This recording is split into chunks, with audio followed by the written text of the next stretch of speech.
It's not necessarily bad to eat them because they are calories and protein for your body. But again, you can get all your nutrients from your fruits, your vegetables, lean meats, low-fat dairy, just by having a well-balanced meal and diet. George Washington Hospital dietitian Sherry Berg says there are plenty of healthier options. Fruits and vegetables are great energy sources with fiber to boot. Berg says bananas are great right after exercise with all that potassium.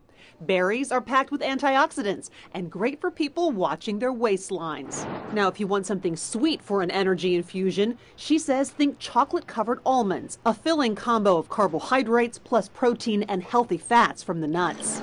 And instead of an energy drink or shot, stick to coffee, maybe with some skim milk and a little sugar.